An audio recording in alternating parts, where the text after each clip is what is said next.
Buenos días, hola, ahí están, yo estoy aquí, nosotros estamos aquí estamos con el equipo de Teleradio América en vivo, hoy que es junio 26 y rápido que va el año, ya estamos caminando hacia la segunda mitad de este año 2023 y esto es Teleradio América en vivo. A partir de ahora hasta las 11 de la mañana estaremos con ustedes demostrándoles que la información no tiene por qué ser aburrida.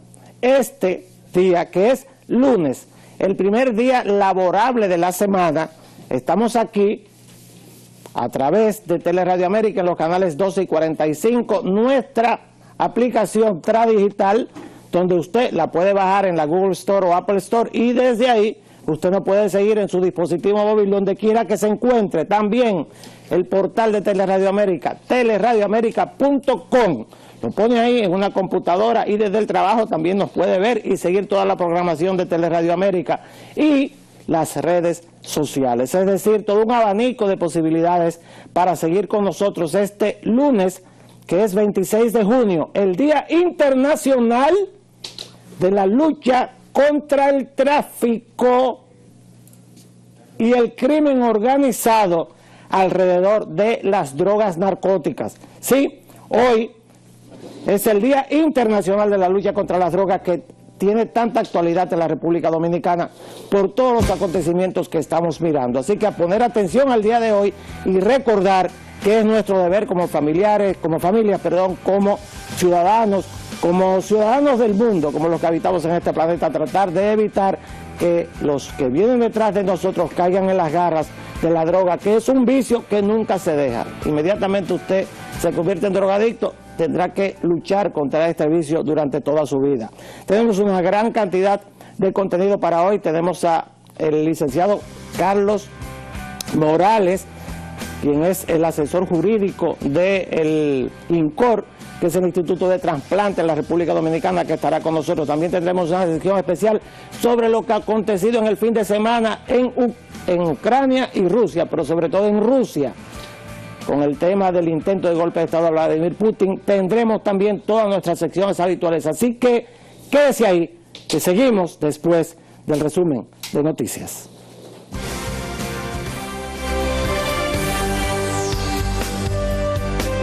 Las carreteras y avenidas siguen sembradas de muertes por accidentes.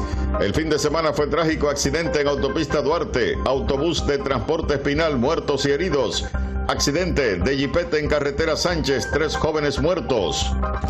Según estudio, cuando usted toma la carretera Duarte tiene 74.4% de morir o accidentarse de forma grave. En autopista del sur un 78% y un 40% en el corredor de la región este. El presidente Luis Abinader agota apretada agenda de trabajo el fin de semana. Entrega hospital en Villa Tapia, un centro de Infotep y obras comunales en San José de Conuco y El Coco. Los partidos políticos activos, la Fuerza del Pueblo juramentó asientos con la presencia de Leonel Fernández. El PRM se moviliza y juramenta a PLDistas en Salcedo. Luis René Canán, ex senador, da un salto y se va al partido de gobierno. Hito Bisonó también está en campaña, juramenta miembros de la Fuerza del Pueblo y Morados. El PLD moviliza multitud en Santo Domingo Este al ritmo de Se Van. Camine, camine, no me empuje. Abogado confundido con haitiano es agredido por una patrulla del ejército en Mao. Adoma investiga. La huelga de los trabajadores del metro sigue este lunes. Se deterioran las instalaciones del metro. Alegan falta de mantenimiento. La duquesa de York, Sarah Ferguson, confirma que tiene cáncer de mama. ¿Quién dijo que la información es aburrida? Para Teleradio América en vivo, soy Francis Javier.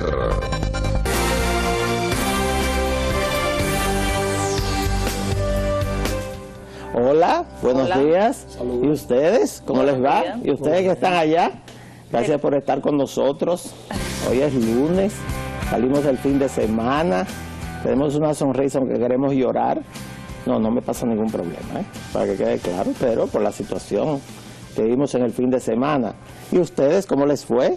Bueno, un fin de semana bien, feliz, contento de poder empezar este lunes acá. Mucha gente no tiene esa oportunidad de tener un nuevo día, porque la criminalidad está arropando el país y hay personas que han salido a las calles y lamentablemente se han perdido vidas humanas que no han tenido la oportunidad de regresar. Entonces nosotros, por nuestra parte, pues estamos felices de poder estar aquí y de que nuestro público nos pueda ver. Pues, ¿cómo les fue? Díganme ustedes, ¿tomaron bebidas espirituosas de esas caras que ustedes asumen, que a ustedes les gusta? Claro, porque son bebidas caras, ¿verdad, director? Bebidas caras, ellos toman romo del malo, dense de eso. ¿Tomaste alguna vez cara viendo tu juego? Tú que te vas a los hoteles a ver tu fútbol. Mire, a ver. ¿Qué fútbol? Pero sin alcohol. No hay fútbol este fin de semana, claro, están de vacaciones. Fútbol siempre hay. ¿Pero dónde? Hay juegos de ligas, juegos de internacionales de ligas. No, señor. Sí. ¿De dónde? ¿De qué liga? De la liga, de los países tienen copas. Cuando no hay torneo, ellos organizan copas. No, están de vacaciones los futbolistas famosos, están de vacaciones. La liga que quede, la liga argentina, están jugando. Está Argentina, está Brasil como liga. Están jugando. Están en África también, en Morocco. ¿Y usted ve eso? Claro, es que él es Morocco fue su campeón mundial. Usted es demasiado fanático, pero además, yo no veo eso. Además hay copas. Yo no veo eso. Él es fanático. Él se divierte.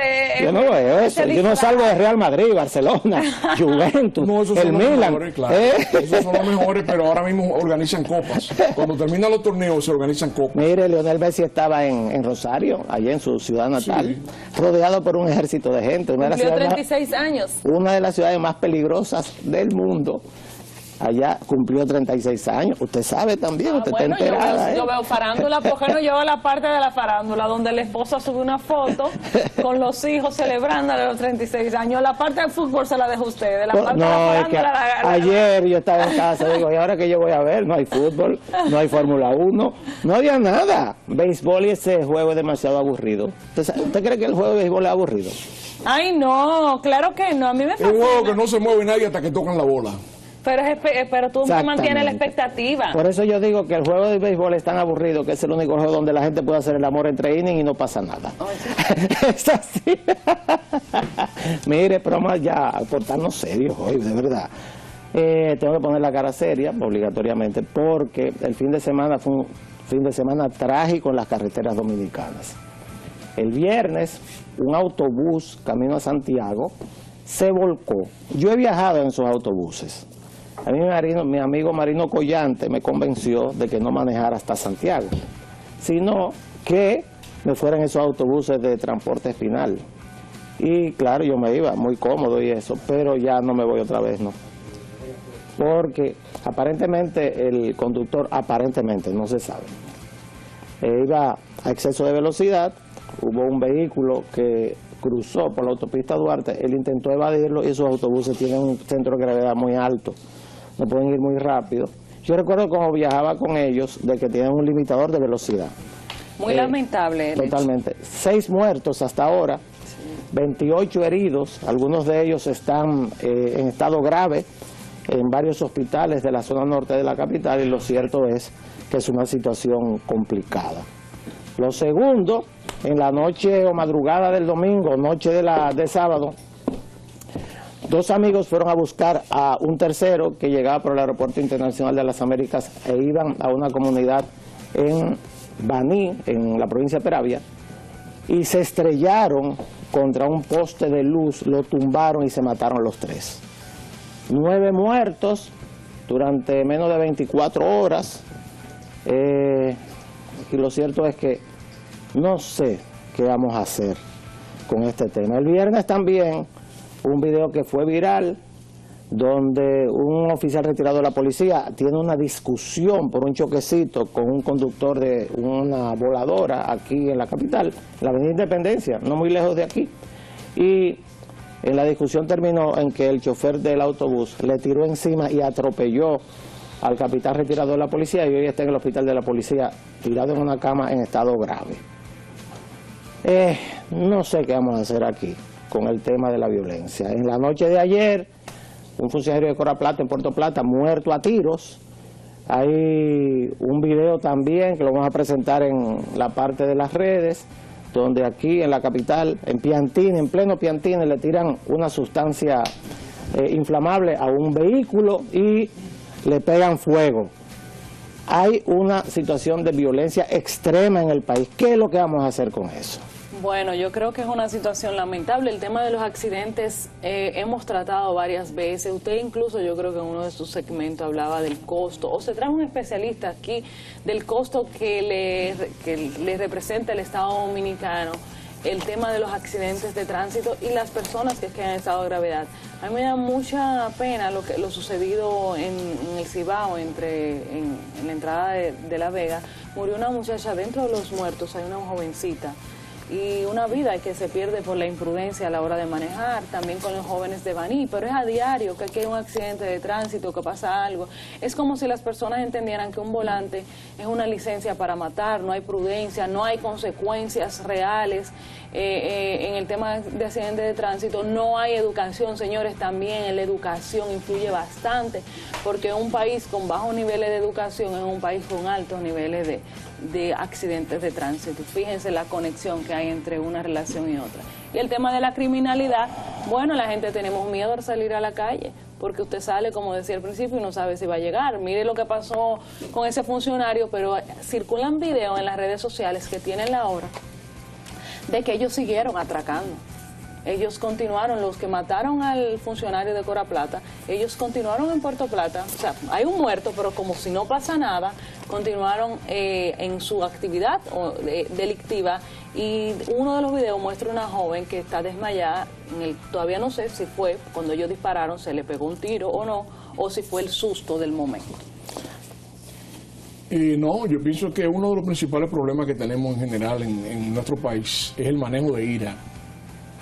Yo pienso que el manejo de ira es algo que tiene que realmente enforzarse por las personas en su conducta individual. Yo pienso que nosotros los dominicanos muchas veces sobrereaccionamos ante situaciones por asuntos que no tienen la trascendencia, tomamos decisiones precipitadas. Y a nivel del volante también, este es uno de los países donde peor se conduce, y tenemos un problema ya que es prácticamente cultural en cuanto a eso. O sea, nosotros tenemos que, y el tema de la violencia en general viene dado por una serie de factores. También está el tema de las oportunidades económicas, hay gente que delinque por razones económicas, otros delinquen porque son adictos a la droga, otros delinquen... Otros cometen actos de violencia como retaliación ante otros, pero en general necesitamos manejar mejor nuestra ira. Yo pienso que el manejo de ira es algo muy fundamental en nuestro país, porque nosotros los dominicanos tendemos a sobrereaccionar frente a determinadas situaciones y a determinados estímulos. Bueno, no hay duda de que hay una situación de violencia aparentemente descontrolada. Usted, abogada, ¿qué piensa? ¿Que tenemos que seguir metiendo gente presa, darle pela, fusilar gente? ¿Qué es lo que vamos a hacer? Porque mire cuál es el problema, licenciada. Oye, como yo le digo hoy a ella, María Estela. El problema es que aquí no hay consecuencias por quien mata a alguien. Una de las grandes diferencias entre la sociedad del primer mundo y los países del tercero es el respeto por la vida humana. Una de las grandes diferencia fundamental.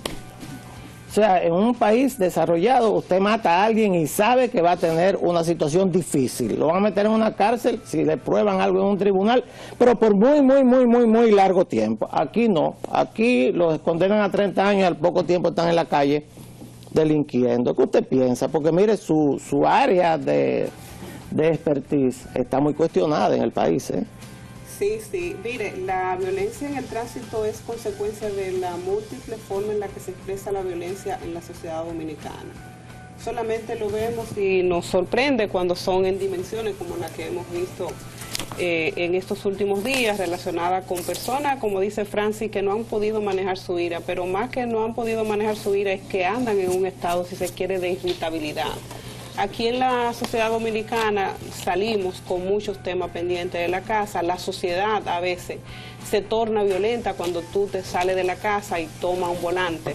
Muchas veces tú andas tranquilo, pero hay otras personas que andan con en otra dirección. Entonces eso choca, sobre todo en un país donde la gente se levanta, si se quiere, irritada por múltiples situaciones.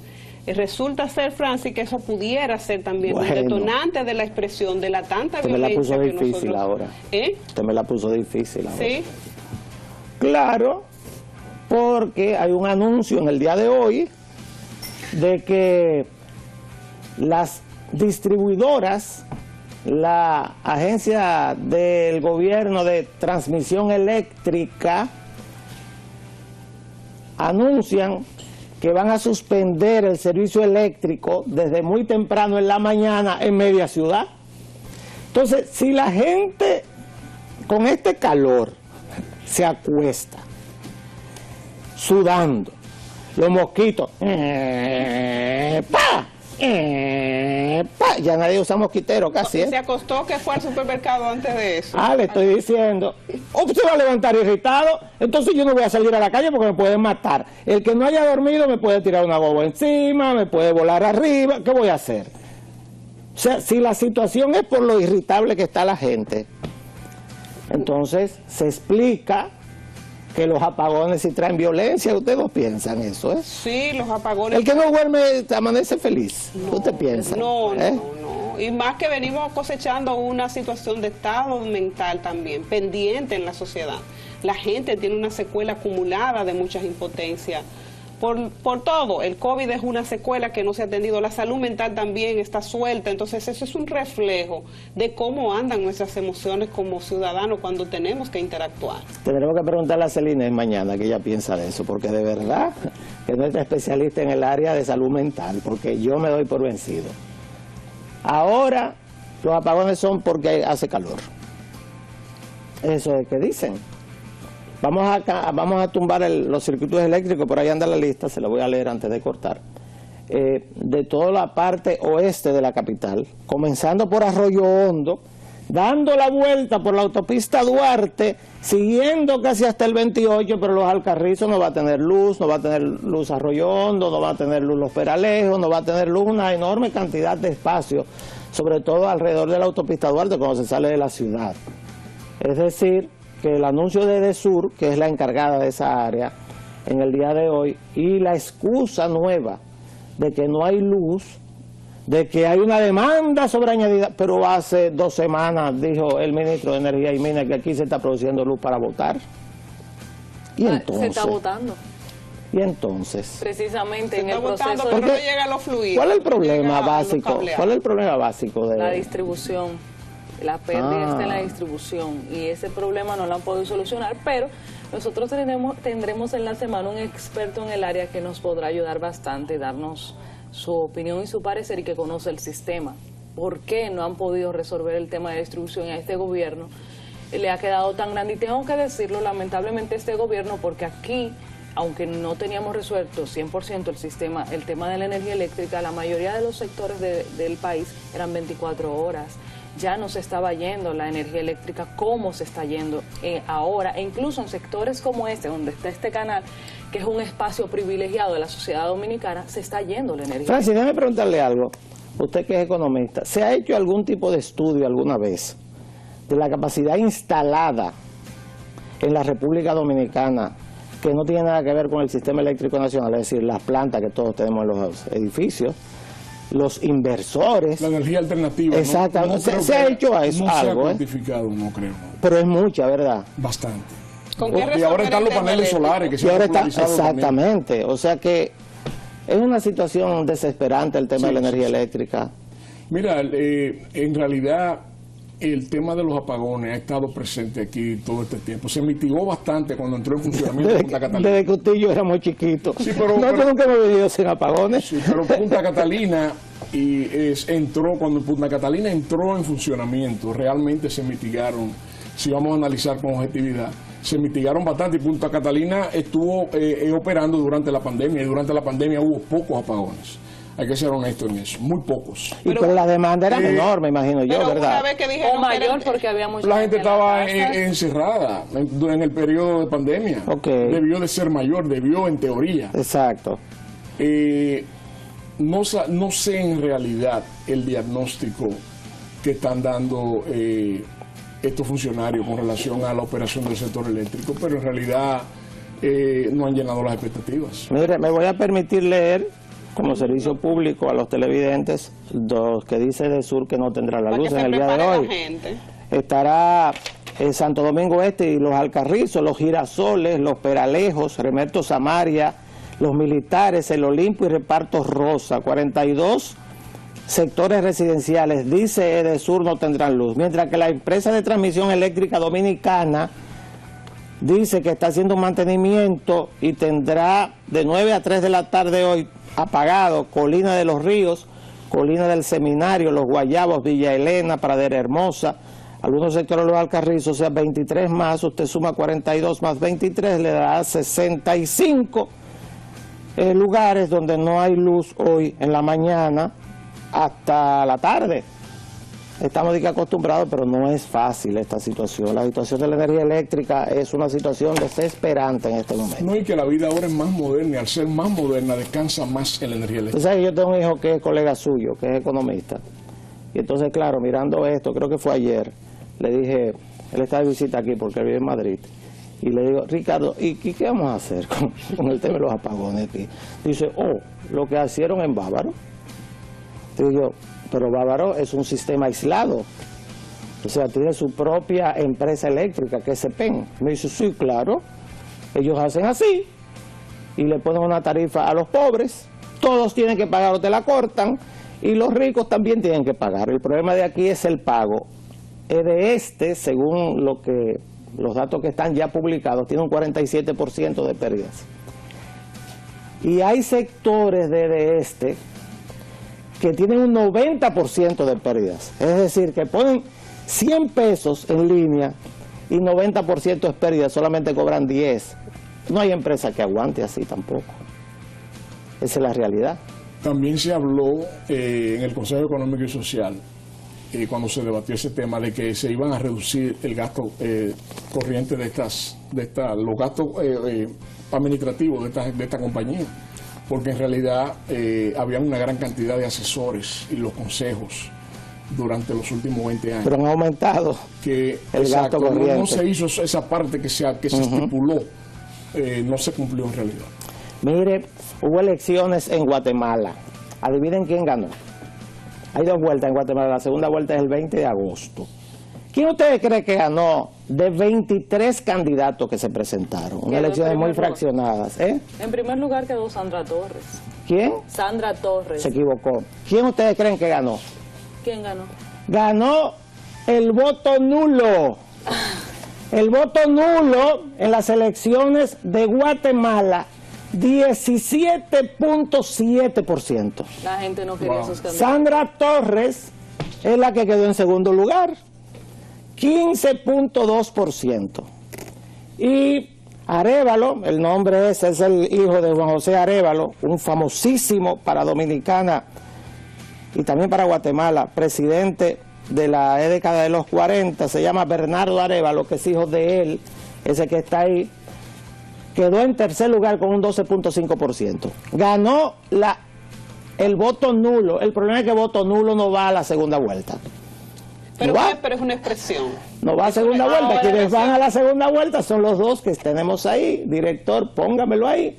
Sandra Torres, que es una ex primera dama de Guatemala, tercera vez que se presenta como candidata. La veo difícil de que llegue después de ese resultado. Y Bernardo Arévalo, que ustedes saben dónde estaba en las encuestas guatemaltecas, todas, donde lo ponían en promedio, adivinen. A él. En el 8º lugar. Se cayeron todas las encuestas en Guatemala, no crean en eso, que eso es propaganda política toda. No crean en esa tontería, de verdad. En el 8º lugar estaba ese. Y pasó a... Pasó no, el que se quedó la segunda cantidad en votos. ¿Ustedes creen que en un país con un problema tan serio como el de Guatemala, la opción que está cercana al oficialismo va a pasar? ¿Y cómo? ¿Y cómo? ¿Qué están hablando a mí de encuesta? Ahí 8º estaba, 8º, mire, 8º. 8º. 1, 2, 3, 4, 5, 6, 7 y 8 delante de él. ¿Y qué pasó con las encuestas entonces? Que se frieron como se están friendo en todas partes. Ese método está en mucho cuestionamiento en este momento. Pero aquí la siguen publicando y haciendo análisis. Nosotros hablando tontería de eso a cada rato. Bueno, entonces Arévalo usted sabe la historia de Arévalo. Ustedes saben que la República Dominicana le declaró en un momento la guerra a Guatemala. Ustedes no saben. Como el presidente Armas. Ese Arévalo, ese líder de Juan José Arévalo, el primer presidente democrático de Guatemala, 1945-46 por ahí. Y en el 47 entró en contradicción con Trujillo, porque Juan José Arévalo formó lo que se llamaba la Legión del Caribe. La Legión del Caribe era intentar derrocar sobre todo a dos dictadores que habían en el Caribe, que eran el dictador cubano, ahora se me fue el nombre, increíble, Fulgencio Batista, súper famoso, y el dictador dominicano Rafael Trujillo. ¿Y qué pasó? Que se montó toda una estructura militar que llegó incluso a invadir a República Dominicana en el 49 con la famosa invasión de Luperón, donde de 6 aviones que salieron de Guatemala llegó uno solo y Trujillo diezmó a los que aterrizaron en Dominicana. Entonces Trujillo le declaró la guerra ¿En Guatemala? a Guatemala. Trujillo le gustaba declarar. Pero declaró guerra también en otro. Sí, pero esta no, eso era simbólico. No, espérate. Aquí era real. Espérate, Trujillo tenía, pues ustedes lo sabían, el ejército más poderoso de todo Centroamérica y el Caribe.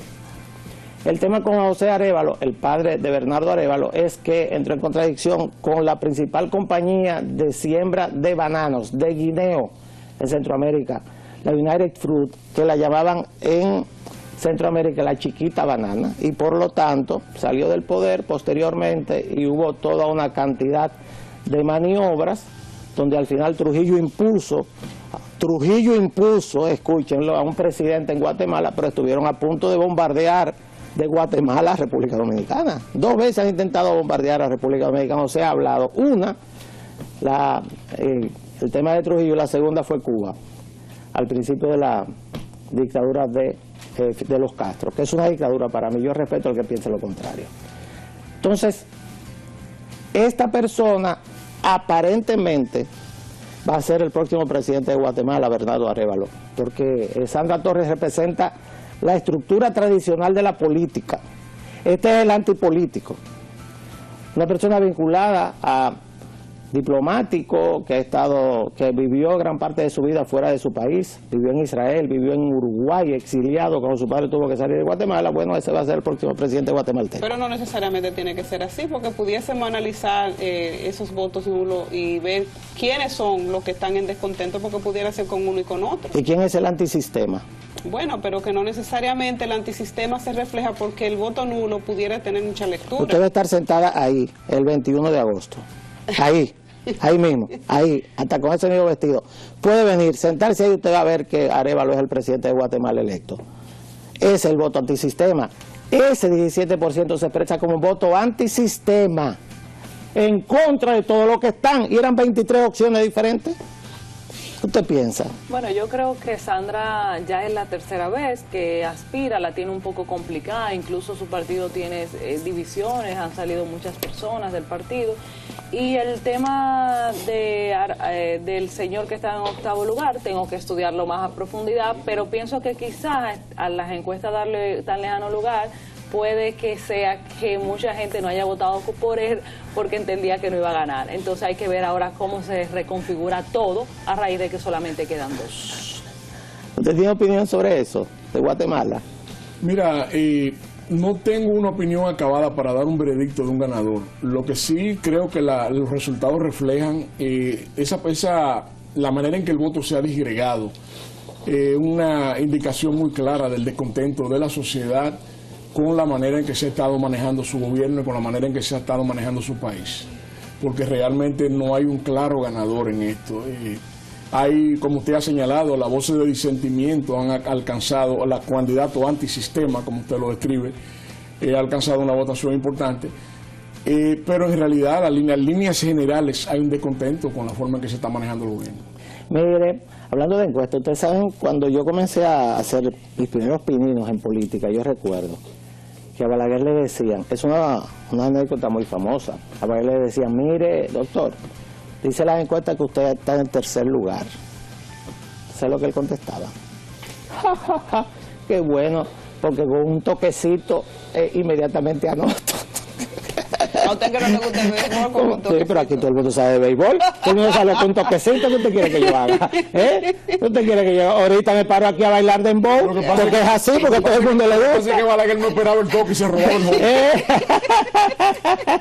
Él se robaba el home al mismo directo, antes de que dieran el toque. Mire, la Comisión de Diputados de la Cámara de Diputados, que está dirigida por el hijo de mi amigo Ramón Rogelio Henao, y hago esa observación, porque Henao se está ganando allá en La Vega que lo pongan otra vez de candidato de un partido que no existe como candidato de la coalición oficialista, pues decidió mandar a los 5 miembros de la Cámara de Cuentas a un juicio político.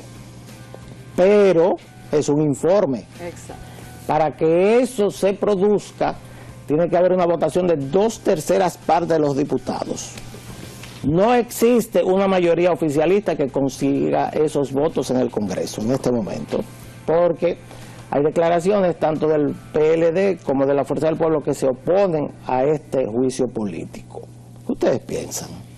¿Por qué el PLD y la Fuerza del Pueblo se oponen al juicio político? No lo sé, dígame usted es la más verde de este set. Yo no puedo saber. Precisamente sería el oficialismo que se opone al juicio político, porque el oficialismo defiende al presidente de la Cámara de Cuentas. Y ha sido una parte, o sea, ha sido una protección que se ha tenido a pesar de las denuncias que se ha dado en relación a él con el tema de acoso, muchas cosas que se dieron, porque esta es la Cámara de Cuentas del oficialismo, esta fue la Cámara de Cuentas que el oficialismo dijo que iba a ser una Cámara de Cuentas distinta a todas esas cámaras de cuentas que le habían quedado mal al país y que estaba compuesta por políticos, como ellos llamaban, siendo ellos políticos que son los que dañan las cosas, según en ese momento el oficialismo, y que estas personas de comprobada reputación y este joven, el cual lo vendieron como que iba a ser el salvador, ¿no?, de ese órgano y del sistema, una esperanza para la juventud y de lo antipolítico, mira lo que ha dado. Entonces no entiendo el por qué entonces la declaración, esa parte desconozco porque se opone la Fuerza del Pueblo y el PLD. Mire, el juicio político incluye la acusación de bragueta alegre que tiene. ¿También lo incluye? No, se lo pregunto yo, porque yo no lo sé. Bueno, yo lo que entiendo... Usted es abogada, dígamelo usted. Mire, lo que yo entiendo es que se ha diluido el tema, porque en todo esto... Usted que es tan defensora de los derechos de la mujer, caramba. Lo que detonó todos estos vientos, yo no lo veo en medio de del informe. Es que han pasado cosas tan feas dentro de esa Cámara de Cuentas, que sin quitarle el valor, porque para mí es una de las cosas fundamentales el hecho de la denuncia, de cómo él acosó, porque hay evidencia de que lo hizo, están las pruebas, a estas jóvenes, esto se haya dejado de un lado. Mire, realmente. Pues tú sabes lo que se dice que es el objetivo del gobierno. ¿Usted sabe cuál es la historia oculta de esto? Lo que se dice. Que hay todo un plan para sustituir a los 5 miembros de la Cámara de Cuentas. Esto tiene que ahora pasar por la Cámara de Diputados. Tendrá que agenciarse en la 2/3 partes de la matrícula de los presentes en una sesión. Es de los presentes. No son 127. Es de los presentes en la sesión. Para que sean 127 tienen que estar todos los 190 diputados. Y es la preparación de la salida de Luis Abinader del poder. Que esos números no dan. Y que con la elección de una nueva Cámara de Cuentas, los nuevos estarían 4 años en la Cámara de Cuentas. Y que el gobierno está buscando su propia Cámara de Cuentas. Para tenerla ahí, esto es un suprapoder, está por encima de todos los poderes. Y que esos miembros de la Cámara de Cuentas, entonces vinculados al actual proyecto oficialista, pues serían los que harían las auditorías de los actuales funcionarios del gobierno. Y no renderían los informes que se deberían. Pero entonces estaríamos lo mismo, porque el fin de una Cámara de Cuentas es poder realizar los informes pertinentes a las gestiones que tiene a bien la Cámara de Cuentas. Lampedusa. Entonces aquí es Lampedusa. Una persona, parte de lo que era la aristocracia italiana cuando comenzó la guerra para la construcción de la República Italiana, que es más joven que la República Dominicana. Y entonces él decía, cambiarlo todo para que todo siga igual. ¿Qué le parece? Tenemos nuestras secciones Lo dejé medio callado. Yo antes de irse, doctor, antes de irnos, yo necesito el minuto para hablar de la actividad de juramentación de la Fuerza del Pueblo en guerra, donde vino un ex candidato del PRM a la Fuerza del Pueblo, el presidente de la Juventud, y una serie de dirigentes del PRM pasaron a la Fuerza del Pueblo en el municipio de Guerra, entre otras actividades que tuvo la Fuerza del Pueblo. También en la provincia de Baní, Manolo Pichardo, dirigente de la Fuerza del Pueblo, estuvo juramentando allá ex PLDistas que pasaron a formar parte de la Fuerza del Pueblo, entre ellos el ex fiscal de esa provincia, Cuevas. ¿Alguien más tiene algún informe del partido aquí? Mañana, digo yo, porque de verdad. No, yo tengo oficial.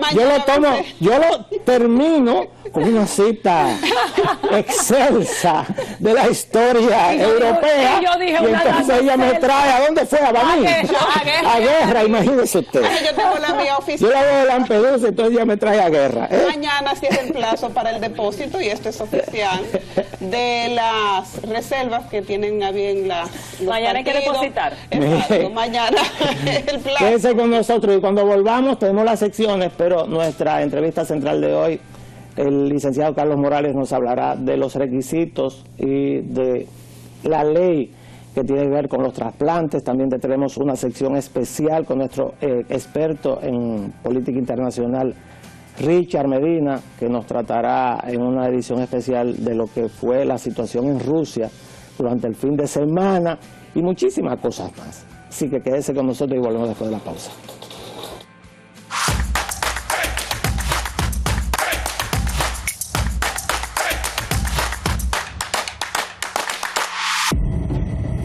Muchas gracias por seguir con nosotros este lunes, que ya estamos a 26 de junio del año 2023. Una de las expresiones más socorridas, más conocidas, que se usa más para algunas situaciones, fue lo que ocurrió a Galileo Galilei cuando, usando un telescopio hace alrededor de 700 años, vio que las estrellas, que los astros se movían, y escribió toda una teoría sobre el tema que se contraponía a lo que predicaba la Iglesia Católica en ese momento. Fue llevado a juicio, se retractó, pero se dice, la leyenda dice que cuando caminaba fuera del juicio, para salvar su vida, se retractó, él dijo entre dientes, y sin embargo se mueve. Eso es lo que está pasando con la alianza de los partidos de oposición y muy especialmente con tres actores. El Partido de la Liberación Dominicana, el Partido Revolucionario Dominicano y el Partido Fuerza del Pueblo. En silencio, como quien no quiere la cosa, están tratando de resolver lo que podría ser mañana el inicio de la campaña electoral efectiva, pero sobre todo la visión sobre una coalición opositora para enfrentar en las elecciones municipales, de Congreso y presidenciales al actual partido de gobierno. ¿Por qué decimos esto? Porque quiero informarles que sí se están realizando reuniones y sí se están realizando discusiones. A pesar de que la prensa no recoge nada, los que estamos enterados de lo que ocurre dentro de esos partidos, estamos más que conscientes. Durante todo el fin de semana se realizaron múltiples reuniones con la intervención del presidente del Partido Revolucionario Dominicano, Miguel Vargas, de las comisiones técnicas de esos tres partidos, es decir, el PLD, la Fuerza del Pueblo y el PRD, para discutir que se va a presentar en el día de mañana como reservas de las candidaturas municipales en la Junta Central Electoral. Porque ya comienzan a caminar y a presentarse los plazos fatales.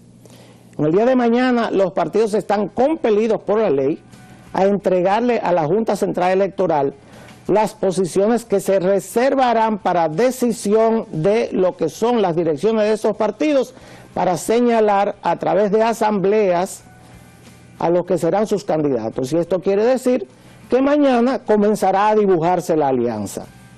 Lo que sabemos es que cada quien en las reuniones durante el fin de semana se presentaron con el volumen de sus peticiones, que son todas, por supuesto. Si usted va a negociar con alguien, usted no va a negociar por el precio más bajo. Usted se va a presentar con la mayor cantidad de opciones que serán disminuidas en la medida en que comienzan a discutirse cuáles son los candidatos. Cuando ya se deposite esto y esto se haga público miércoles o jueves, simplemente habrá que tomar la lista de esos partidos, los que están señalados a conformar el bloque de la oposición, chequear cuáles son las reservas y usted tendrá conformado un mapa de cómo será la coalición opositora y también la coalición oficialista para las elecciones municipales que se efectuarán el día 19 del mes de febrero del año 2024. La segunda fecha importante que se presenta es el 2 de julio. El 2 de julio, entonces, se lanzarán por los cargos municipales de alcaldías y los ediles, los regidores, todos los candidatos de todos los partidos en lo que es llamada la precampaña electoral. Esta precampaña electoral, por supuesto, será lo que definirá quiénes ocuparán esas posiciones reservadas. Es decir, y voy a poner un ejemplo de dos amigos, la lucha o discusión o lo que tiene que ver con la competencia entre Domingo Contreras y Rafael Paz por la candidatura de la alcaldía por la capital no se va a definir en el día de mañana, ni mañana se va a decir quién es el candidato. Simplemente el día 2 comenzarán ambos con una precampaña interna que culminará con una discusión del PLD y la Fuerza del Pueblo a partir del posicionamiento de cada uno en quién será el candidato en esa boleta reservada. Ya comienza a definirse lo que es el camino que tanto quiso satanizarse. Ya comienzan a mirarse las caras de los que se dividieron y compitieron en las elecciones del año 2020. Ya comienzan a verse las caras y a no morderse. Al final, yo supongo que veremos en la culminación de esto la foto de todos esperada. Miguel Vargas en el medio de la firma del pacto y de un lado el presidente del PLD y del otro lado el presidente de la Fuerza del Pueblo. Entre Danilo y Leonel es que estaba el juego trancado. Aparentemente el que dominó fue Miguel Vargas con su actitud y experiencia desde el servicio diplomático dominicano. Esa es la realidad del día de hoy de la alianza opositora. Nos vemos mañana.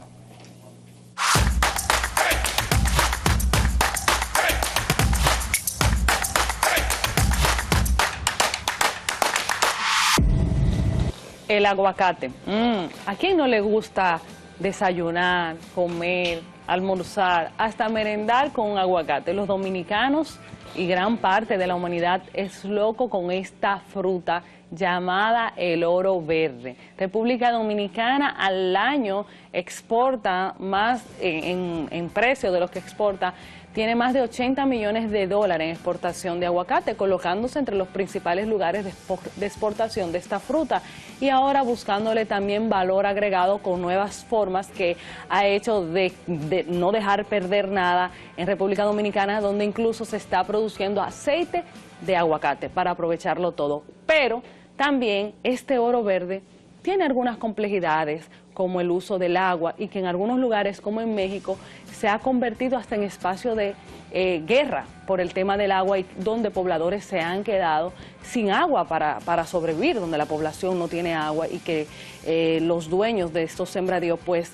se han apoderado de las reservas y del agua de estas poblaciones. ¿Qué está pasando con el oro verde? ¿Qué está pasando en República Dominicana? Y más allá de sus bondades también, ¿cuáles son pues las contradicciones que se dan en la producción de esta fruta que nos encanta? De eso se trata nuestro reportaje en el día de hoy. El aguacate, le llaman el oro verde, está presente en muchos hogares del mundo por su poder alimenticio y los nutrientes que posee.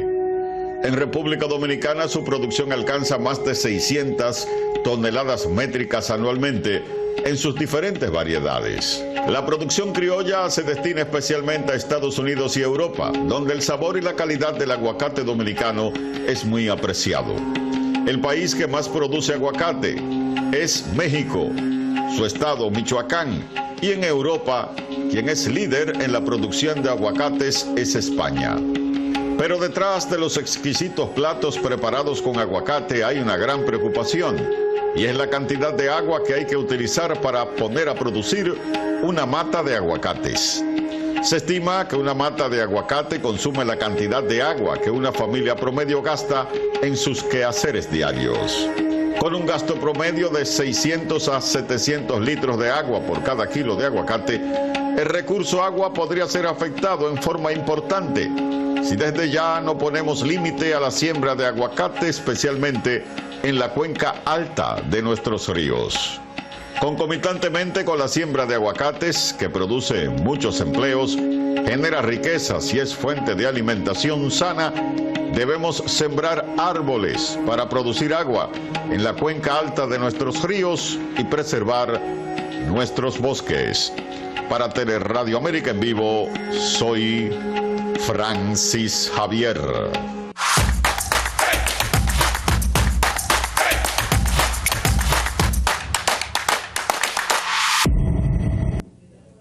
Saludos.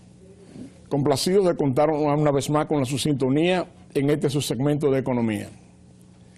En el día de hoy estaremos haciendo una reflexión sobre algunos temas importantes, algunos temas fundamentales que tienen que ver con el proceso electoral que se nos avecina y con la evolución del déficit fiscal en la República Dominicana y la inflación de que padecemos en los últimos 2 años. Se ha hecho característico en la República Dominicana en los últimos procesos electorales, sobre todo a partir del año 2008, que el gasto público se ha disparado coincidiendo con los procesos electorales. Tenemos toda una secuencia en cuanto a esto desde el año 1962. Podemos observar que en el año 1962, 66, 70, 74, 90, 2000 y 2004 no se observaron grandes déficits en el gasto financiero del gobierno. Sin embargo, en los procesos electorales del 78, 82, 86, 94, 2008, 2012, 2016 y 2020 se observaron grandes déficits fiscales provocados por el gasto del gobierno en estos procesos electorales. Oficialmente, la Junta Central Electoral, a partir del 2 de julio del presente año, va a abrir el proceso de las primarias de los partidos políticos. Desde ya se presagia la participación del presidente Luis Abinader como precandidato a una repostulación en su partido y para buscar una repostulación a la presidencia en las elecciones generales. El presidente Abinader, conociendo todo este proceso, ha advertido a compras y contrataciones que mantengan un estricto control y vigilancia con respecto a estos gastos no justificados durante este periodo. Podemos observar la manera en que, por ejemplo, a partir del año 2008, se empezaron a provocar grandes gastos en contraste con el año previo en los procesos electorales que provocaron déficits en el gasto corriente que tuvieron que ser financiados con colocaciones de bonos y con préstamos, redundando en el aumento sustancial del endeudamiento en la República Dominicana. Podemos observar que en el año 2008 tuvimos un déficit de un 3.25% del Producto Interno Bruto, lo que es una cantidad significativa que en ese momento llegó al monto de más de $1.000 millones. Observamos que en el año 2012, que es donde se produjo el mayor déficit, tuvimos un déficit fiscal de un 6.56% del Producto Interno Bruto, aproximadamente 205.000 millones de pesos, y que 30.000 millones de pesos de Petrocaribe fueron utilizados para financiar este déficit. En el año 2016 se produjo un déficit de un 3.10% y en el año 2020 se produjo un déficit de un 7.91%. Debemos hacer la salvedad de que este déficit que se produjo en el año 2020 no debe de ser del todo atribuido a los gastos electorales, sino que también hay que incluir allí los gastos relativos a la pandemia y al paro general de actividades económicas que hubo durante ese año. De todas maneras, entendemos que la manera en que el presidente se ha anticipado a esta situación es muy importante, porque sabemos la determinación que él tiene con referencia a esto, pero muchas veces los funcionarios, cuando se trata de este tipo de temas, desoyen este tipo de mandato. Los funcionarios no ven la reelección del presidente como la reelección de su partido o del mandatario, sino la reelección de ellos mismos en sus puestos. Y por esa razón han tendido en el pasado, sobre todo en los últimos 16, 20 años, a incurrir en grandes gastos no justificados. El Fondo Monetario Internacional ha indicado que para combatir la inflación no solamente es importante la política monetaria, sino también la disciplina fiscal. Así es que debemos todos mantenernos vigilantes y debemos todos acatar la posición que ha manifestado el presidente en torno a esto. Vamos ahora a una pausa comercial. Siga con nosotros porque continuaremos con más contenido de calidad en el día de hoy.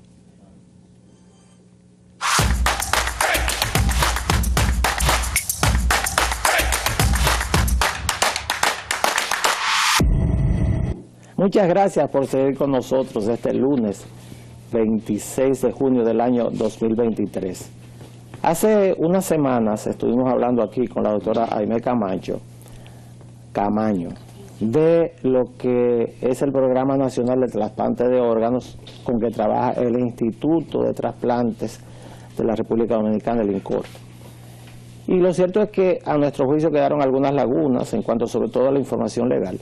Por eso trajimos en la mañana de hoy al licenciado Carlos Morales, quien trabaja allá en el Departamento Jurídico del INCOR, para tratar de cubrir esas lagunas y también para que nos explique algunas situaciones que se dan con la leyenda urbana de venta de órganos, de que tienen niños que les sacan órganos y los venden, de que hacen secuestros y entonces con eso se lo llevan a otro lado, ese tipo de cosas, que creo que es interesante para la opinión pública y sobre todo para el televidente, para ustedes que son nuestros televidentes, simplemente para que tengan una idea de cuáles son los bloqueos legales que tiene la ley de trasplante en la República Dominicana y también cuál es la apertura que tiene, sobre todo para lo que son los trasplantes de cadáveres, que son los más complicados desde el punto de vista legal. Así que buenos días, licenciado.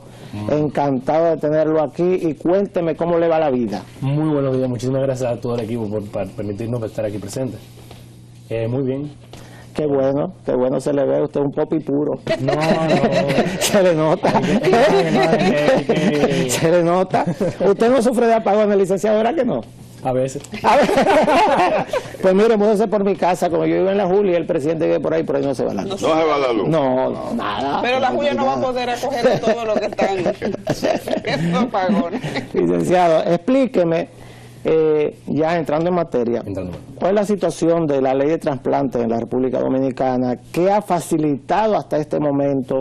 ¿Cuáles son los problemas que tiene para el conocimiento de la población? Sobre todo un overview, una visión general del tema. Visión general. Lo primero que la población tiene que entender que sí existe una legislación que regula la donación y el trasplante en la República Dominicana, que es la Ley 329-98.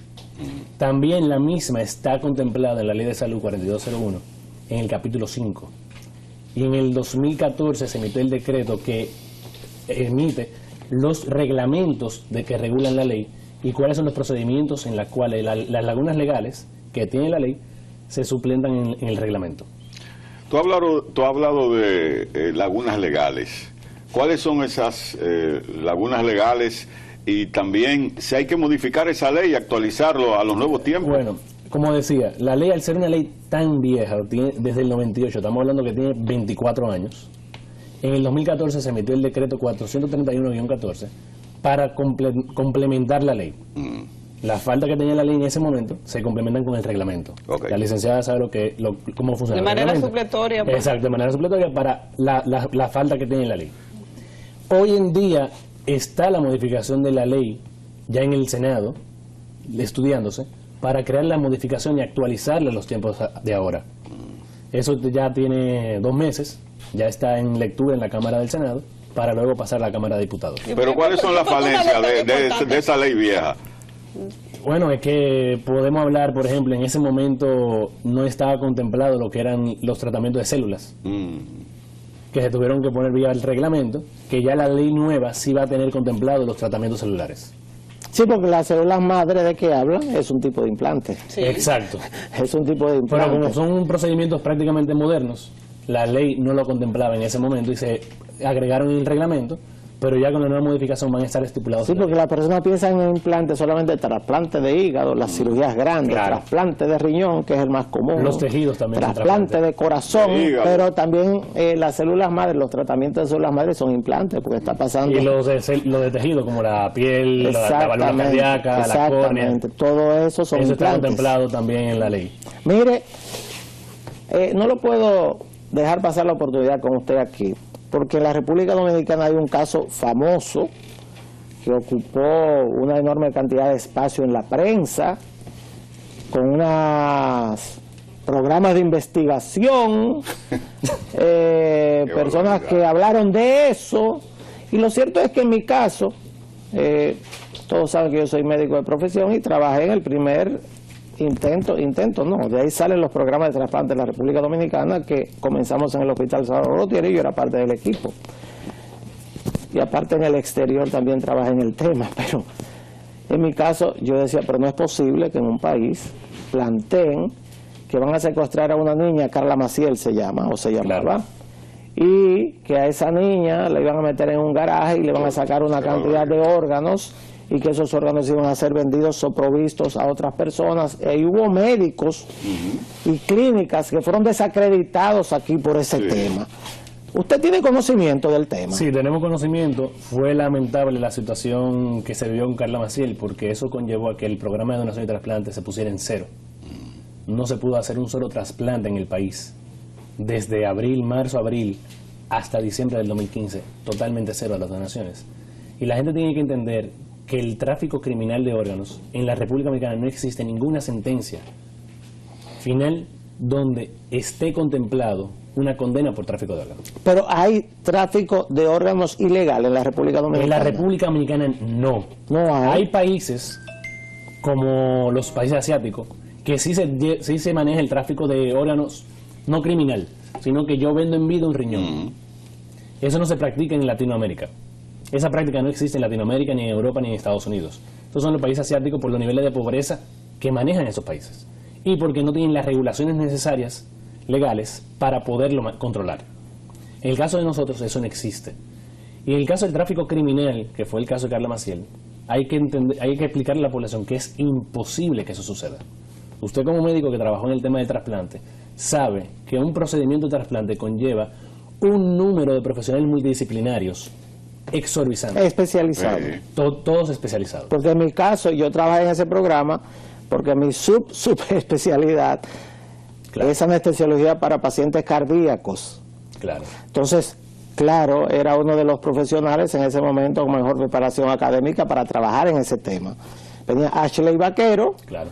junto con el doctor Dan Cruz. La fundación. Exacto, y la fundación, que teníamos ese programa, ese proyecto, pero para que la gente tenga una idea, para soportar sus palabras, nosotros poníamos 2 quirófanos. O sea, en un lado teníamos al donador, al donante, y en el otro lado teníamos al receptor. Había que sacarle el riñón, porque era un programa en ese momento solamente de trasplante renal. Había que sacarle el riñón a la persona que era el donante y al mismo tiempo ir abriendo al receptor en el otro quirófano. Usted sabe la cantidad de personas que se mueve para poder tener un órgano que sea funcional en un receptor. Imagínese usted, o sea, anestesiólogo, cirujano vascular, enfermera, las personas que trabajan en la parte técnica, instrumentadores. Claro. O sea, usted necesita un equipo de 30, 35 personas para ese tipo. En el donante vivo. En el vivo. Si el es donante cadavérico, un más, renal se lleva 60 aproximadamente, Más. y el hepático se lleva casi 80, 100 personal. Mire, y los programas que hablaron de eso aquí hicieron mea culpa del tema. Se arrepintieron. No, yo tengo que decirlo. Una historia de terror. No, ese es el problema del país. Salazar, crear una historia de terror. Yo lo que le puedo decir que si tuvimos programas como ustedes, que dan la oportunidad para explicar una gran parte de la población. Le agradecemos eso. Una gran parte de la población estaba en terror. Sí. Los padres no querían mandar a los hijos a la escuela porque tenían miedo que se los secuestraran y le quitaran los órganos. Él dijo una gran verdad. ¿Cuántos trasplantes se hicieron en el país el año posterior a esos programas? La donación después del 2015, en el 2019 la donación volvió a subir. 4 años. En 4 años volvió a subir a 2.4 por millón de población, que ha sido la tasa más alta. De 0 a 2.4. Exacto. O sea que lamentablemente el COVID volvió a bajar la tasa. Normal. Que es normal porque el mundo entero se cerró. Claro. No es un tema ya legal ni nada. No, yo le pregunto eso. Usted no es partícipe de mis palabras, no tiene nada que ver con lo que yo estoy diciendo. Claro que sí. Yo lo que digo yo aquí, excepto que es una pregunta, es única responsabilidad mía, nada más. Yo le pregunto eso porque el programa de trasplante salva vidas, ¿verdad? Sí, totalmente. Claro. ¿Y cuántas vidas se perdieron por esos programas de investigación que mintieron? Eso es incalculable. Alguien hizo mea culpa, alguien dijo yo me arrepiento, alguien dijo eso fue amarillismo periodístico. No, pues calculemos que más o menos al año entran en insuficiencia renal crónica aproximadamente 2.500 a 3.000 personas al año. Pero yo quiero decirle algo que era lo que conversábamos anteriormente. Claro. ¿Dónde está el resarcimiento a una familia que por una leyenda urbana, señores, porque es una leyenda urbana, no hay forma de que esto se pueda demostrar en la práctica? Es imposible. Entonces, ¿quién le devuelve a esa familia? Yo que conocí al doctor en cuestión, que fue mi ginecólogo en algún momento. Fue mi ginecólogo en algún momento. Y estoy haciendo este acto, si se quiere, en una forma de reconocimiento a la familia, que no pudo recuperar jamás la solvencia moral que tenía, porque había sido un ginecólogo que había hecho una carrera seria en este país. Las personas que se prestaron en ese momento para acabar con esa carrera, no solamente de él, también de su esposa. No, y el prestigio de la clínica también. Y el prestigio de la clínica. Las herramientas legales que podrán Mira, utilizar. que no hay quien pueda con la leyenda urbana. Lo más que la familia puede ser, porque es todo un pueblo detrás, señores, las creencias. Hay algo que puede con la leyenda urbana. ¿Usted sabe lo que puede con la leyenda urbana? La ley. El tiempo. Y la ley. Y la concientización. El tiempo. Concientizar. Aquí estamos hablando tranquilamente de ese tema, y ese tema ocupó primeros lugares. Mire, y entonces, ¿qué tiene que hacer una familia que decide, o una persona que decide donar su órgano para salvar la vida de otros? Comunicarse a su familia. Primero, el primer paso es comunicarse a su familia. Posterior a esto. Posterior a eso, recuérdense que cuando una persona fallece, nosotros como Estado respetamos la decisión de la familia. O sea, si yo digo a mi familia, yo voy a donar mis órganos, pero yo me muero y por lo tanto no puedo hablar. Yo soy el primero que se va a morir de todo lo que estamos aquí, porque soy el más viejo. Posiblemente no. Entonces, usted hace así y dice, mi familia, mis 3 hijos, dicen, no hay forma. Es que volvemos a lo mismo. Nosotros respetamos la decisión de la familia por lo mismo que estamos hablando. Somos una sociedad muy sui generis, muy particular. Y el yo tomar la decisión arbitrariamente, no respetando a esa familia, me puede crear un problema negativo. Eso está en la ley. La ley contempla, en parte, la donación presunta y la entrevista a la familia. Nosotros siempre vamos a elegir la familia como órgano central que la misma Constitución lo establece. Entonces, ¿qué es lo que tiene que entender la familia? Que en ese momento la familia tiene el poder, en el momento más difícil de su vida, que cuando se enteran del fallecimiento familiar, pero tienen el poder de salvar la vida de 8 personas. Y la ley no contempla si tú eres rico, si tú eres pobre. ¿Por qué 8 personas? Recuerden que son 2 riñones, las córneas, la calidad de vida, el hígado. Vamos a contarlo. 2 riñones van 2. 2 pulmones. Aquí lamentablemente 2 pulmones van 4. Pulmón todavía. Perfecto, pero 4. Hígado, 5, 6, corazón, 7, intestinos, 8, piel, 9, córneas, 10, válvula cardíaca, 11. Son más. O sea, salvar vida y darle calidad de vida a las personas. Entonces, ese poder que tiene la familia en ese momento es para eso. La ley, el programa de donación de trasplante, no mide si tú eres rico o pobre, si tú eres viejo o niña. Pero ¿cómo desmitificamos entonces el tema? Porque aquí hay un tema y vuelvo a la leyenda urbana. Gracias a través de ustedes que nos dan la oportunidad para los familiares, informar correctamente. Señores, porque no estamos educados. Este país no está educado para entender la extensión de la vida más allá de la muerte. O sea, el que se lleve esos órganos, que pudiera seguir continuando dándole vida a otros que lo necesitan. Totalmente. Entonces, ¿qué podemos hacer para quitarle todos esos tejidos de leyenda, de miedo, de sentimiento, de que yo no quiero que a mi familiar los ojos que se lo que se van a ver que se van muy mal, el aspecto. ¿Qué hace esa entidad para crear? Porque hay que crear un estado de conciencia relacionado con el tema. Nosotros como institución nos tenemos que apoyar en los programas que nos dan la oportunidad para informar sobre el tema de la donación del trasplante e informar correctamente cómo funciona el proceso y qué realmente sucede dentro del proceso. Y gracias a programas como ustedes es que se logra eso.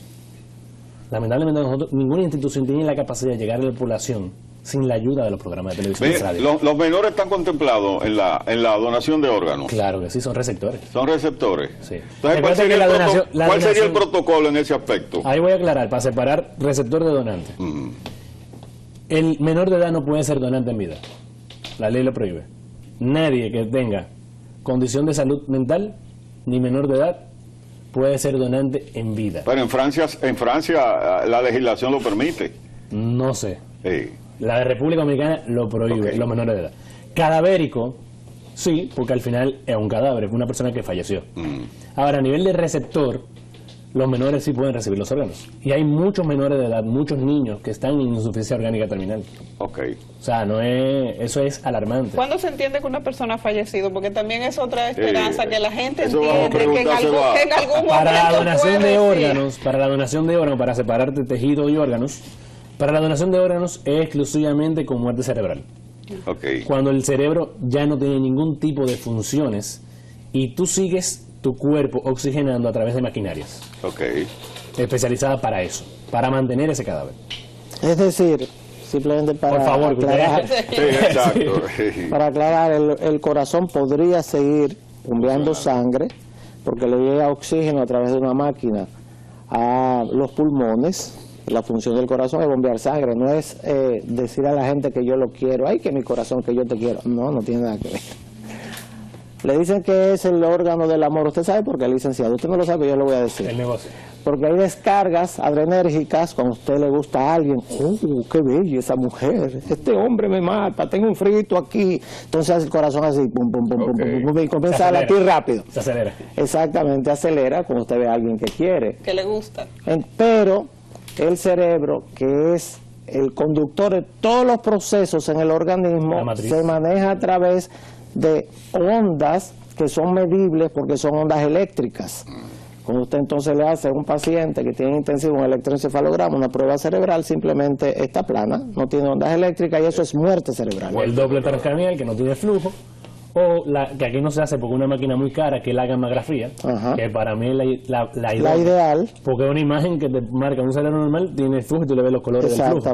La gammagrafía el cerebro está en negro. Si no funciona el cerebro, entonces aunque tenga algún tipo de latido, tenga alguna situación de que entre oxígeno al cuerpo, está por la máquina. Doctor, eso es lo que quiere decir. Le voy a hacer una pregunta que quizás... A mí no, el invitado es él. A mí médico. El invitado es él. ¿Cuántas veces se ha diagnosticado una muerte que es falsa? Que los síntomas, la persona de que murió, pero que en el fondo no está muerta. Lo que pasa es que para diagnosticar una muerte, los médicos lo hacemos mirando a los pacientes, tomándole alguna cantidad de signos vitales. Y cuando yo trabajaba en intensivo, bueno, lo que se hacía era que se desconectaba de las máquinas y se veía si había algún tipo de reacción.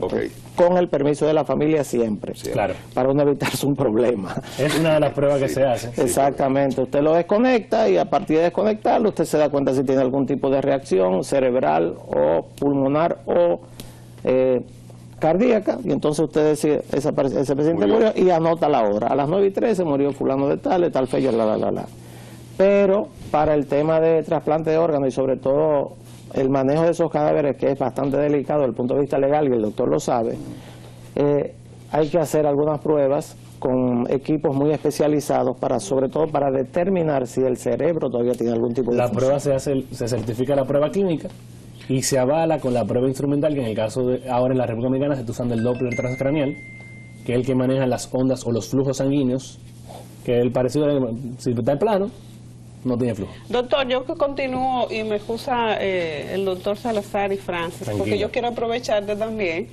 para desmontar otra leyenda urbana relacionada con los trasplantes, las personas que reciben un órgano de otra persona. Hay toda una leyenda de que se quedan algunos rastros relacionados con el ADN de la persona, porque hay de todo, hay de todo. Yo he oído gente que se ha soñado y que han conocido personas después de recibir un trasplante. Al final, quien controla todo eso, el doctor que me corrija, sí, porque que me hicieron una pregunta que es médica, pero yo voy a tratar de responderla como abogado. El cerebro es el que controla todo lo que es emoción. Exacto. Y pensamiento. No es el corazón, no es el riñón, no es el pulmón. No es el estómago. No es el O sea que estómago. eso no es cierto. No. Doctor, ayúdeme. No, a mí no me pregunte. Vamos a traer un especialista en el tema. A mí me gusta A un muchísimo. neurocirujano. A mí me gusta muchísimo ese tema. Sí. Y podemos desmontarlo en otra ocasión, En si otra usted me lo ocasión. permite. Mire, doctor, Hey, le damos las gracias por usted estar ya, aquí. ¿ha terminado? Usted- Algo Está importante, rápido. algo importante para que la gente no se vaya con esto, recordarle, la doctora Camaño cuando vino lo mencionó, pero recordárselo, que ya tenemos la resolución 533-01 con la integralidad del trasplante renal.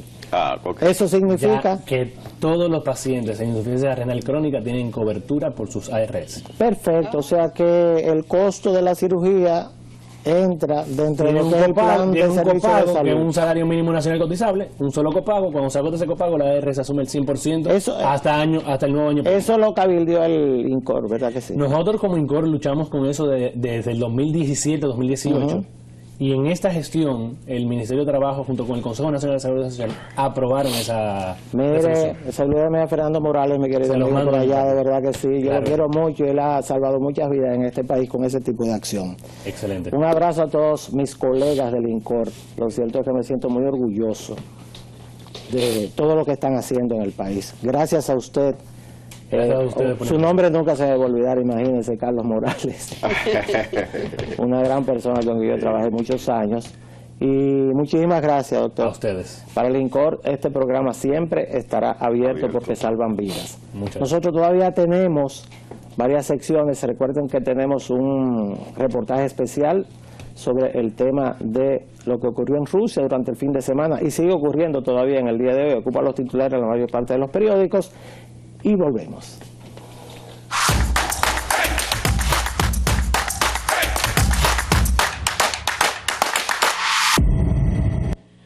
Saludos, qué bueno que estén con nosotras aquí en esta sección Mujer y Poder por esta plataforma importante de la República Dominicana. Y me permito en esta mañana hacer, si se quiere, un comentario relacionado con el tratamiento al tema de la Cámara de Cuentas. Como todos y todas saben, quién desata las acciones que desataron estos vientos que hoy mantienen al país en vilo y atento, sobre todo porque se trata del órgano auditor de la República Dominicana. Todo este tratamiento que se le ha dado al tema ha dejado de lado un tema que para mí es sumamente importante y es lo que dio origen a que todo esto fuera desencadenando una serie de hechos que ya en la República Dominicana todos conocemos. Para mí tiene importancia el hecho principal.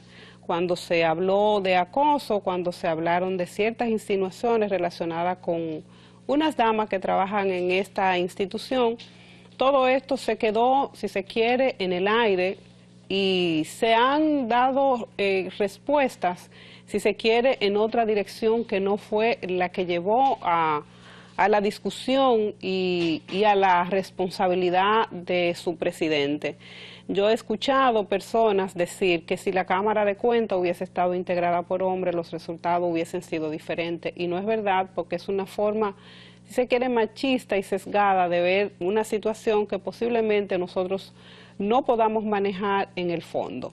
Lo que sí es importante y lo que recobra importancia para mí es que el hecho principal se le dé también respuesta en toda esta investigación que se le está haciendo a los miembros de esta importante institución del país, y que no se le dé de lado como se le da a los eventos que tienen que ver con temas de acoso, violencia política contra las mujeres, porque sé que todos los temas que tienen que ver con las mujeres, se le quita, si se quiere, el peso que debe tener, y es que se establezcan las responsabilidades para crear ese precedente que se necesita cuando se evidencien mediante los mecanismos que tiene la norma en el país alguna violación o alguna falta relacionada con el desempeño, en este caso, de las mujeres en la función pública, y la responsabilidad de los funcionarios y la buena ética y el buen desempeño que deben tener cuando se trata de ocupar cargos tan importantes como es la conducción y la dirección, en este caso de la Cámara de Cuentas. Es necesario que podamos seguir creando esa práctica y ese precedente, y llamo la atención a que en toda esta investigación que se está haciendo, en todos los elementos que se están obteniendo para los fines de tomar una decisión y cerrar de una vez por todas este tema de la Cámara de Cuentas, y ver si podemos conseguir los fines para los cuales fueron designados, que es realizar auditorías relacionadas con el desempeño de las instituciones como las altas cortes en el país, relacionadas con prácticas de buenas prácticas y prácticas que tienen que ver con o que riñen con la ley, y no para lo que se está prestando en estos días para crear confrontaciones sociales, crear confrontaciones a nivel de las organizaciones políticas y también a nivel de los sectores como el sector de las mujeres, que también estamos interesadas en que se establezcan las responsabilidades y que se diga qué pasó ahí, y que ese evento que comenzó con un tema que tiene que ver con una violación a las mujeres también se le dé respuesta, y que al final pueda primar para el bien de la institución y de los actores que están involucrados en estos hechos la responsabilidad que se pueda tener sobre el acto. Para mí es un placer que ustedes nos escuchen a través de esta sección Mujer y Poder, y le seguiremos dando seguimiento a estos temas que tienen que ver y que le interesan a las mujeres, no solamente en la República Dominicana, sino en otras partes del mundo. Muchas gracias y continuamos con esta programación.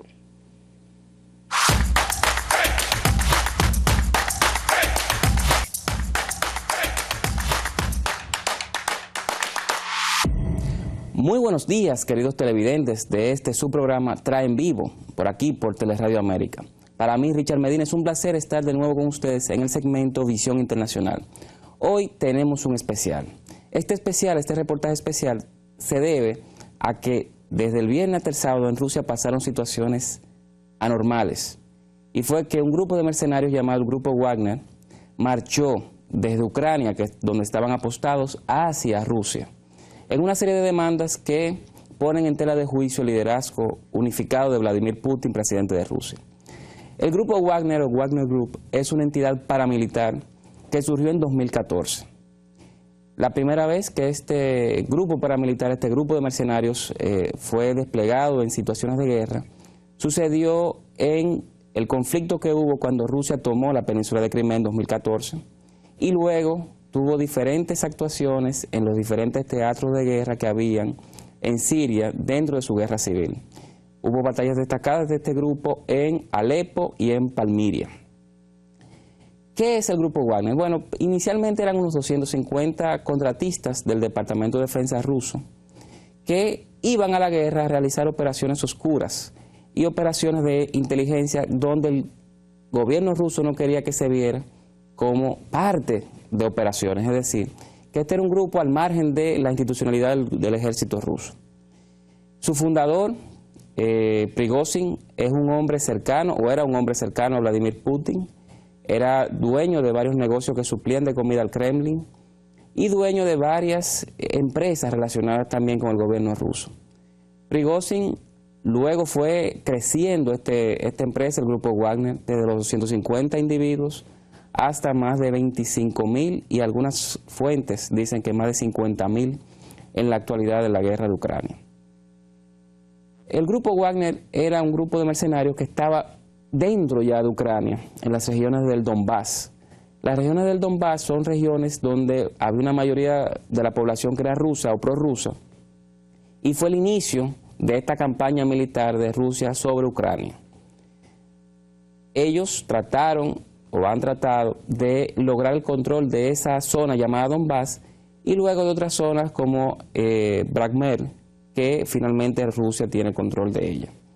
¿Qué ha sucedido con Wagner Group? Bueno, Prigozhin, que es el líder del Wagner Group, entendía que se estaban llevando a cabo malas decisiones estratégicas en la campaña militar en Ucrania y culpaba al ministro de Defensa ruso, de apellido Shoigu, quien decía que no estaba teniendo un buen control de lo que sucedía en la campaña militar.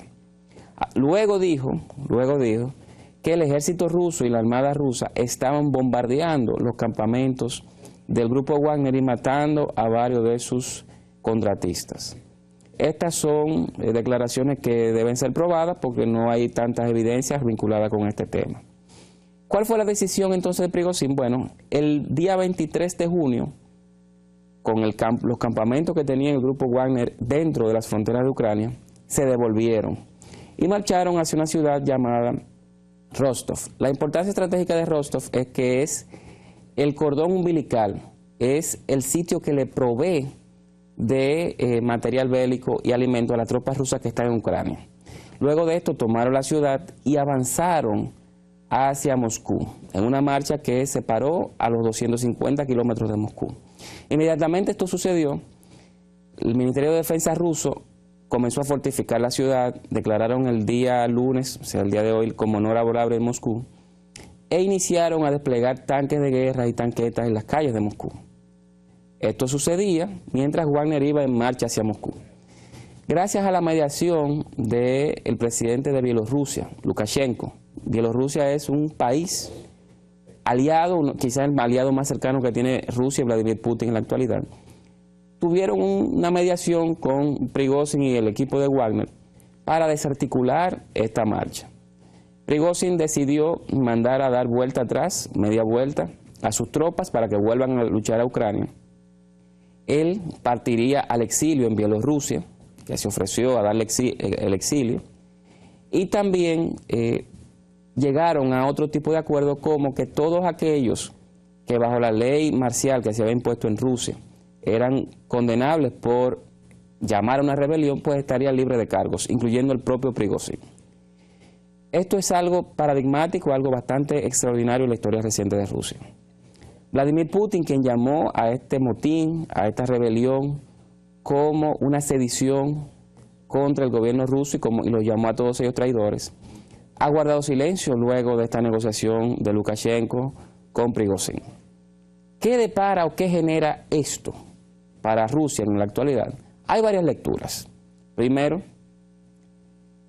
finalmente hay un líder con capacidad militar que reta a Vladimir Putin dentro de Rusia. Esto es algo bastante extraño que suceda, sobre todo porque en Rusia los gobiernos rusos tradicionalmente tienden a ser bastante fuertes y centrados en la figura presidencial que domina la esfera política de Rusia.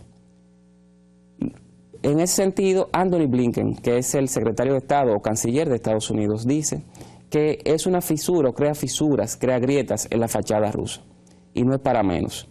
Esto demuestra que, uno, el liderazgo de Vladimir Putin no es tan completo y tan absoluto como se tenía pensado, y dos, demuestra que el pago a esos mercenarios de Wagner estaba siendo utilizado quizás para afilar cuchillos para la garganta del gobierno ruso. Sobre Wagner es difícil saber lo que le espera. Es muy probable que el gobierno ruso trate de desmantelar este grupo por dos vías. Uno, llevando militares hacia Ucrania que lo sustituyan. Y dos, fortaleciendo otros contratistas, otros grupos de mercenarios para que vayan compitiendo y luego venciendo en el mercado de contratistas de mercenarios rusos a Wagner Group. Sobre Prigozhin es raro lo que va a pasar. Él va a ir al exilio a un país que es aliado de Rusia, como es Bielorrusia. No sería extraño que en algún momento Prigozhin fuera asesinado por lo que ha hecho. En cuanto a Ucrania, Ucrania no realizó ninguna campaña militar viendo lo que sucedió en Rusia, simplemente esperaron. Igual hicieron las naciones de miembros de la OTAN. Es algo bastante extraño lo que sucedió.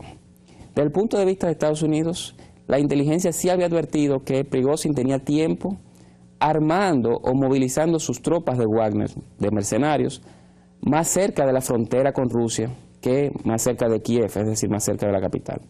Él estaba llevando esas tropas hacia la frontera rusa y eso fue lo que le permitió cruzar la frontera de manera muy rápida.